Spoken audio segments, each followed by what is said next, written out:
Open Market is sponsored by AdLib, the self-serve DSP solution making advertising easy. What do the world's largest demand-side platforms have in common? They're effective, but they require large annual contracts and spend minimums. With AdLib, growing agencies get a single platform that connects to every top global DSP with no contracts, no spend minimums, and G2's #1 ranked support. That means access to the entire universe of TV, digital out-of-home, audio, display, video, and native without a hassle and with no blind spots. It's incredibly easy to use, plus it can automate most of the work your team spends hours a day doing manually. Get the most powerful media buying technology without the barriers to entry. Check out AdLib at getadlib.com today.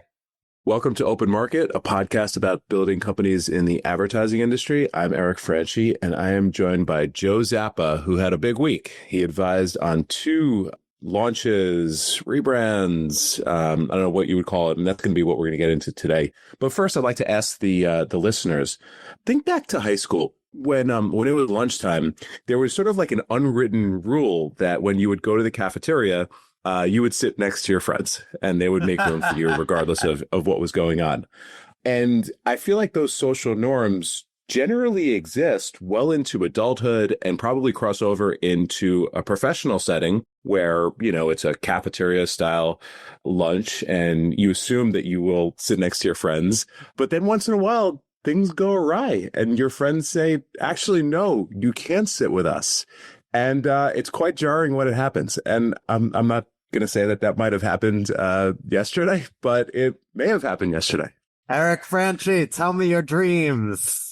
Karaoke, sing them, dance, close your eyes, link arms, and then you can sit at my cafeteria table. But no sooner than that. You're completely skirting the issue. That when I walked up to my podcast co-host and friend Joseph Zappa, and I said, hey, mind if I sit next to you? You said no. Okay, what happened here? This is fake news. We all had these lanyards at the Scope3 event, which took place yesterday as of this recording, and they had table numbers on them, but this wasn't explained to most people. So Eric was operating in complete ignorance and out of decorum, and he comes up to me as I'm sitting at my assigned table and is like, can I sit next to you? And I'm like, bro, you have a table assignment. Go to your table, Franchi. Fucking rule-breaking renegade. So I sent him away. And then Michael Rubenstein came and sat next to me. And frankly, I was like, this is an upgrade. So you did not ask Michael Rubenstein. No, by then I had learned my lesson. I had sent you away. I thought about it. I was like, I didn't actually need to do that. So when Michael Rubenstein came over, I was like, you can have the pleasure of my company. Please, let's eat our vegetarian lunch together, Michael. Eric is over there with the other people. I actually thought the food was good. All right. The Scope3 team is not hitting their protein goals. I brought 2 protein bars to the Scope3 event, and I ate them in shame while other people were talking about saving the climate. I got my protein. No one else did. Okay. All right. Let's get serious now. Like I said, you had a good week. So congrats. You advised on 2 launches. And we thought that today we would break them down because this is something that, you know, you are just the best at. And I think it was 2 for 2. So let's have a conversation about it.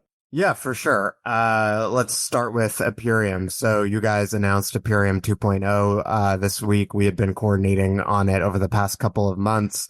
Tell the people what you announced. Yeah, sure. So at Aperiam, we announced 2 things. So first was an expansion of the leadership team. We brought on Corey Ferengul and Danilo Taro as managing partners to help expand how we support portfolio companies in the ecosystem. And then we announced kind of the official launch of things that we'd been building in the background for some time, the Aperiam platform, so to speak, which is, actual kind of commercially facing entities that, again, are designed to help our portfolio companies, partners, broader ecosystem. So first is an advisory practice. The second is Aperiam Ads, which is a technology orchestration platform. The challenge for us was, we launched Aperiam as a fund in 2018. And it's funny, we've talked about this a couple times on the pod. We were thought of as an early stage ad tech fund up until this week. So our goal was to really make the publicly facing narrative consistent with what we had been building in the background for some time. So much different than the Scope 3 objective, which again, we'll talk about. But for us, it was just kind of catching everything up. Yeah, I mean, I think you and Joe obviously launched the fund several years ago. You've been approached by many different people over the years for consulting type projects. And so you decided to, formalize that, and launch it so that instead of it being haphazard, it would be integrated into the core definition of the brand. And so the way we approached this was, we knew we wanted to get a website up and running. So we did that before the launch so that would be ready to go. And when people would be navigating to the website, they would see the image of the brand and the services that we wanted to portray, as well as recent successes. So we worked over the past couple of months to get the website up and running. That was done like a day before the news broke. We pitched it under embargo to Allison Schiff at Ad Exchanger. Eric, you have a relationship with her, so you reached out directly. That's a good note. If you have direct relationships with ad tech trade reporters you trust as a CEO founder, or similar type of executive, then it's good to work those relationships directly. You honestly don't need PR people to do that. They can just sort of advise on the process. And then, of course, we had social posts ready to go for the entire Aperiam partner team. And your social post really popped off. Yeah. On the ad exchanger front, and again, it'd be interesting to juxtapose this against, strategy for Scope 3, which was much different and much bigger, justifiably much bigger. The thinking was, who in the media space has kind of been tracking Aperiam for a long time, and even pre-Aperiam, like who, kind of knows the arc of the careers of both Joe and I, but also the team. And, we sort of kind of talked about it here and there and thought Allison was a good fit. And what she wrote was really accurate. So we were happy with it. The other thing that I would add that led to, us making this quite easy to pitch and for Allison to, do what she did was we had everything ready. So referenceable clients for Aperiam Advisory, plenty of founders that would publicly speak about their experience working with Aperiam. Obviously, our track record is public, so very easy to just look at the investments and the deals that we had been a part of. But wrapping that into something that was cohesive and just giving Allison what she needed to do the reporting, I think made it that much easier, frankly, for this to come to life. Yeah, I think we had the intuition that Allison would probably cover it. She knows you guys well, but also, you're a consummate pro, Eric, and you made it very easy for her. And that's exactly what you want to do. If you're asking a journalist to cover this kind of announcement, make it easy for them, provide third parties who can attest to what you're talking about, customers, partners, et cetera. Provide them the data they need, on in this case, on exits or rounds. Just make the story very digestible, and then also make it bigger than yourself, right? So the story was about Aperiam's evolution, but it was also about, the evolution of the industry, what's hot in ad tech right now, what's driving all of these exits and acquisitions, raises, et cetera. So I think you make it as easy as possible at providing that third party validation. You kind of do some of the reporting work for the reporter. And then you also make it bigger than yourself. So it's a story that's broadly interesting to the industry and not just interesting to Aperiam. Yeah, for sure. And then your kind of final point and nod to your playbook was leveraging, and this is where it's hard for a raw startup or a first time founder to do, just leverage the network and the following that we've built up over many, many years of doing this, and utilizing the first party communication channels like my own post. I think it's still kind of growing, but, north of 10,000 impressions. Danilo, I would assume, similar. He's got a large audience. We sent out, an email to all of our LPs and portfolio companies. A lot of them engaged with the post. And from what I learned from you, that stuff really matters. So we were super happy with it, and it's obviously just the beginning. In us, being, I think, more forward facing from a firm perspective in terms of marketing. But this is a great start. Yeah, I think the important thing there is that there are sort of two different timelines of things you can do to make a launch like this successful. One of them is a lot of hard work over a long period of time. Right. And that's the thing that, as you said, for first time founders, it can be daunting because it's like, okay, like I'll be the first to tell them, if you hire me, I am probably not going to get you the amount of attention for your launch that, Eric got on this, or especially that, Scope3 just got on their launch, right? Because especially in their case, it's like groundbreaking generational products, but it's also like you and Brian have been in the industry for 20 years and you have, 20 years of sort of influence and audience building and reputation behind you that's driving the success of these efforts. But the only way to get there is to keep plugging away and to cultivate that reputation, that influence, and those relationships. So it's the sort of thing where it's like, when was the best time to plant the tree? 10 years ago is the best time. The second best time is now. And then the other thing is that we're looking beyond the long-term work you can do. There are things you can do in the immediate to make it more successful, right? Which is exactly what we talk about. It's reaching out to customers and partners, getting them to amplify, making it bigger than yourself, all of these kinds of things. Yeah, absolutely. The playbook works. Throw out the 2005 playbook. And so the Scope3, they're actually similar things. So they, as you will all have seen, they made two major product announcements yesterday at their landscape event in New York City. One of them is a product called Brand Standards. It's a DVIAS challenger. Basically, the core intuition behind this AI-driven brand safety and suitability product is category-based or keyword-based approaches to content classification, and therefore brand safety and suitability targeting are extremely outdated now that we have LLMs readily available. And I think something that clicked for me as Brian was presenting brand standards that hadn't previously, despite my having talked to the Scope3 team about this product, is if you use LLMs, you know how big the progress has been in terms of their ability to understand content on a granular level.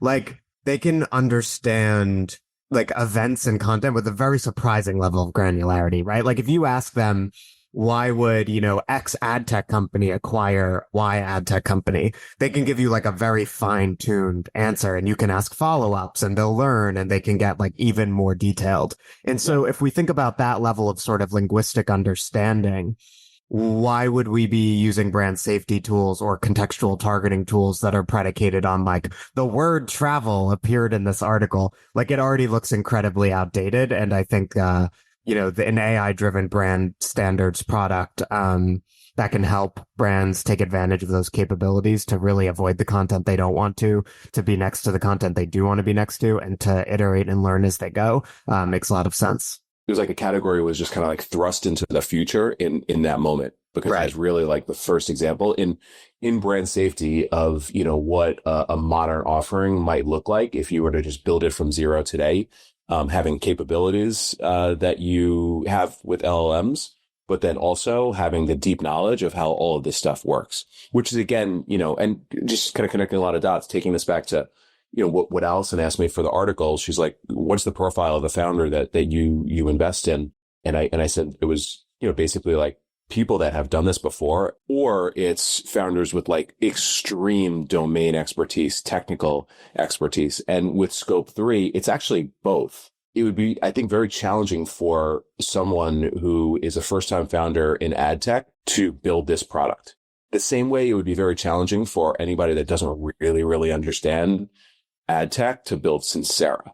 It's just one of those things that either an existing company could bring to market, or you just need to have worked in this space for some time. I think that's the thing too. The other thing they announced was what they're calling the agentic media platform. And so it's an agent that through custom algorithms can basically optimize for all sorts of different objectives, right? It could optimize your media buying for high quality inventory, sustainability.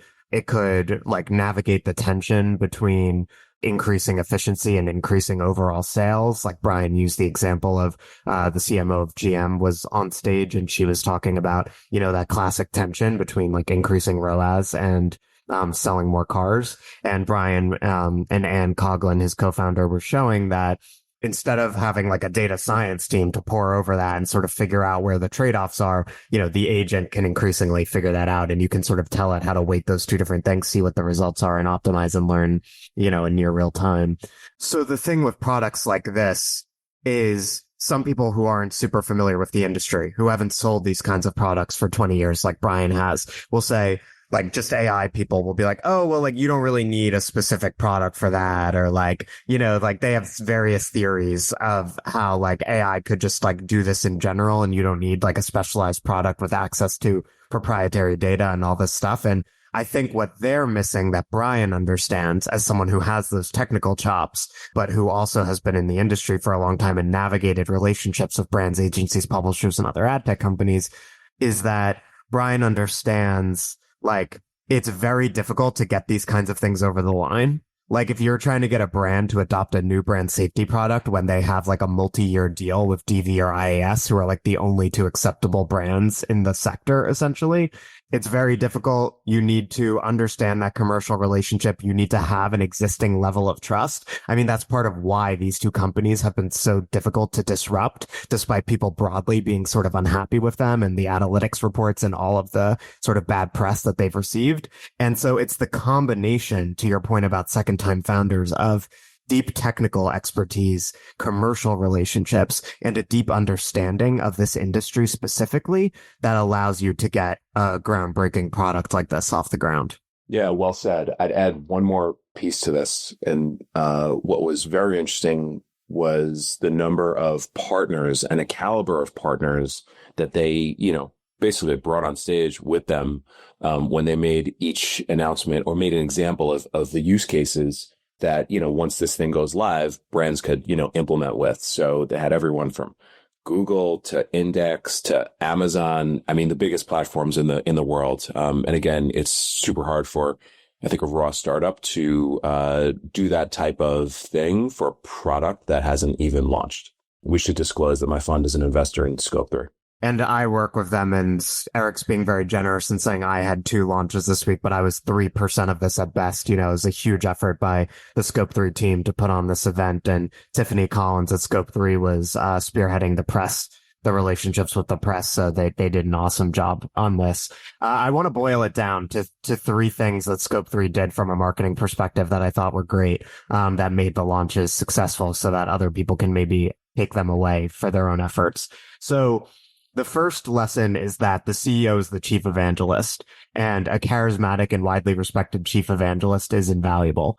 If you're lucky enough to have this, you want to leverage it for all it's worth. So like when I'm working with Scope3, I always come back to that. Like we have the Brian O'Kelly effect. Like how can we use it? And in this case, I think you see it like it's helping with the media, right? Because Brian's going to get on the phone himself and talk to the reporters. It's helping with the social post. It's helping with Brian bringing in partners. So that chief evangelist effect like affects everything you do. But as I said earlier with your launch, Eric, if you don't have that advantage, you need to nurture it because influence is built over time. Like you'd rather have a second time founder and have been building this influence for 10 years. But if you're starting today, start today, and you can build that by reaching out to reporters when they write a story and sharing something thoughtful, by, posting on social, that kind of thing. And it's worth noting that it's not like Brian just rolls up to these things. Like Brian cares a lot about marketing, and that's what makes him so unusual. To your point, is that he puts the storytelling together with the technical and product expertise. And so he continues to cultivate his social media audience, relationships with reporters, and industry partnerships. He puts a lot of thinking into his keynotes, and, a huge launch like this is the result. So number 1, cultivate that chief evangelism officer position and advantage. Number 2, bring in partners and make your exciting news exciting for them too. Brian and his team had a little recurring gag yesterday at their conference, which was super funny. Brian kept saying on stage, wouldn't it be great if someone from, Amazon or Index Exchange or GM were here to explain how they'll use the product or how it works? And then of course the person would come on stage, and they were seated near the stage and they had been told before, and then they would then extol the benefits of the product. And so it's providing third-party validation in real time. And it's also providing a perspective from the SSP or the publisher or the advertiser as to how all of this stuff works. So even if your product is nascent, if credible people outside the company can attest to its value as you announce it, that validates its promise. And then also all of those people and their teams will be keen to promote it. So enthusiastic partners maximize attention. The third thing is the distribution strategy. So don't depend on one channel. Ideally, you want to use every channel. So in this case, super old school, could have done it 50 years ago, they had an event that they put on and they had, partners come. But they also did earned media, right? They TIFF as at Scope3, as I mentioned, liaised with the press, and Brian had, I think a half dozen or more conversations with reporters ahead of time. The news was embargoed to go out around the time that Brian would be talking about it at the conference. And then also they use social, right? Brian's been teasing this implicitly for weeks, if not months. And then, of course, like the team was posting about it yesterday, and I'm sure they're going to post about it in the days to come. And also a lot of their partners posted about it. I posted about it, etc. So to maximize the impact of these launches, Scope3 did all of these things, right? They held a conference, they coordinated articles with the press, and they teased the announcements on social to build buzz. And that's the gold standard for modern distribution. It's essentially omni-channel. So to summarize, Chief Evangelism Officer, cultivate that effect. Bring in partners, get them excited and make your announcement their announcement. And third, have an omni-channel distribution strategy. Scope3 did all those things. And I think, they probably racked up an insane amount of influence and insane number of impressions on their launches. Yeah, agreed. I'll let you take a breath. Question for you, thinking back to both of these launches, announcements that you advised on, is there anything looking back that you would have done different in either case, in terms of like the role that you played, not what sort of like broader teams did? I don't know about in terms of the role I played. I think with the Scope3 event, I don't even know who did the exact like agenda. I think like as often happens with these events, there was like stuff that went long in the beginning, and then there was like some rushing toward the middle and the end, whatever, that's going to happen. I think like when you have someone as charismatic as Brian, like as soon as he hit the stage, which was like the fourth or fifth thing that happened, I was like, this is what everyone's waiting for. And I kind of wonder, do you just like put that front and center and like sort of give it some room to breathe? Like maybe you have the like one first session to sort of warm people up. And then like Brian comes on and does the big like demo and announcement. And then you break, you come back, you maybe have one more warm up and then you do it again, which is kind of what they did with the afternoon. But yeah, I think just you want to put the emphasis on that. And I also wonder, like, I'm sure an event planner somewhere would like cringe if they heard me say this, because they'd be like, this is uncontrollable and you never want to introduce uncontrollable elements. It could have been super interesting to have like questions or some sort of audience interaction, not maybe completely uncontrolled, but maybe they could have found like Ari was there, right? Like they could have found Ari ahead of time and be like, you're going to ask a question, and I'm sure he would have come up with something great. So I feel like something like that could have been interesting.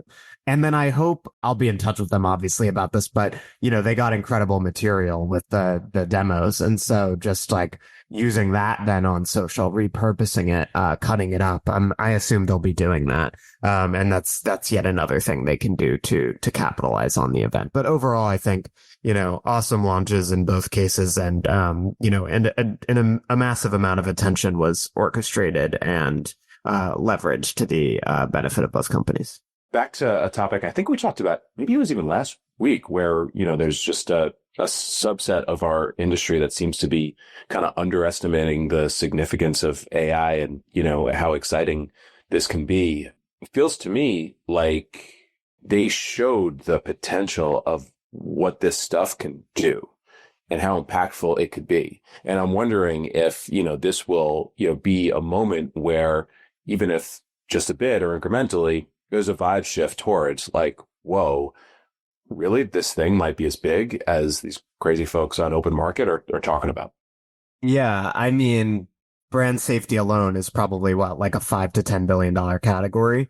Yeah. So there's, I think the brand standards product alone is sort of, increasing the TAM for Scope3 and putting them in a more central position in the industry. And I think there will be a lot more to come, right? This is just the beginning of their sort of serious foray into the future of AI and advertising. But, right now they have the agentic media platform, and that's sort of working with the rest of the programmatic ecosystem, and Amazon's involved, and TTD and Microsoft and all these other great players, Azerian's Hawk, Index Exchange, plenty. So that will evolve.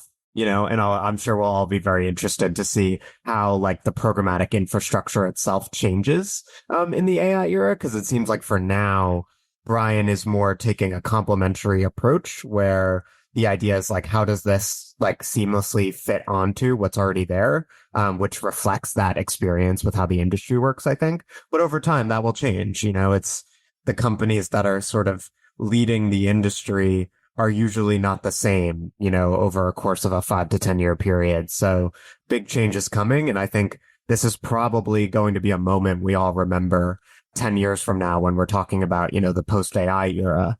This will be something we look back to and say, oh yeah, I was really picking up at that time. Yeah, I agree. It's just fascinating to think about, right? Like if we go back to the very early days of ad tech, there was both growth because just the market was naturally growing, like digital was growing. It was taking share every year from traditional and other formats. Traditional isn't even a word that we use anymore. And then there was also share shift within digital.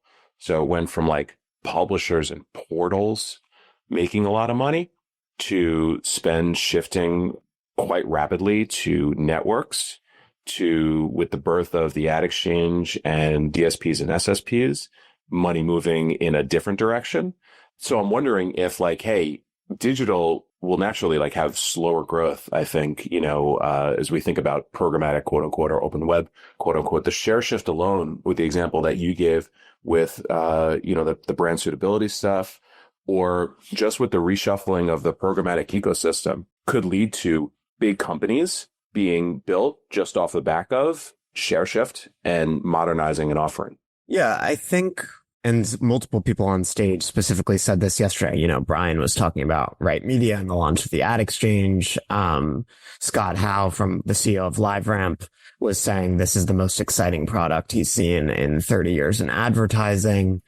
There is a sense that like the birth of sort of ad tech as we know it today was somewhere around 2005.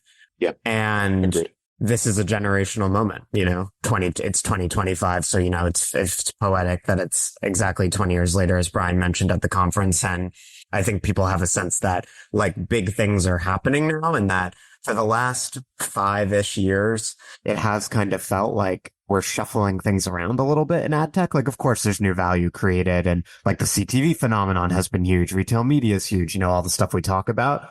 But there's also a sense that the biggest companies weren't necessarily going to be disrupted, or that those markets were more or less settled. And I think this throws a wrench in that. And that's exciting for everyone, founders, employees, VCs, journalists, anyone with a stake in the industry, because that's where like billions of dollars in new value get created, is when like you have a technological paradigm shift like this that totally changes brand and publisher expectations. Well said. I think that's a good place to call it, Joe Zappa. Yes. Thank you, Eric. Enjoy the wooden elephants that are in your beach house. Yesterday, Eric and I are hanging out after the event. There's a modernist wooden elephant in a glass. I'm like, Eric, this thing's kind of cool. You have any of these? He's like, Joe, are you fucking kidding me? I have 7 of these in my beach house. And then he took a cigarette and he put it out on my leather jacket, and he hopped on a motorcycle and he went off on his way back to New Jersey. I saw it differently. I saw you saying, no, you can't sit at my lunch table. I have new friends, and me slowly walking to the subway with my head hanging down. As far as I'm concerned, you rode off into the sunset, Eric. You and all your wooden elephants. Oh, good. Thanks for listening, everybody. We'll see you next week. Bye-bye.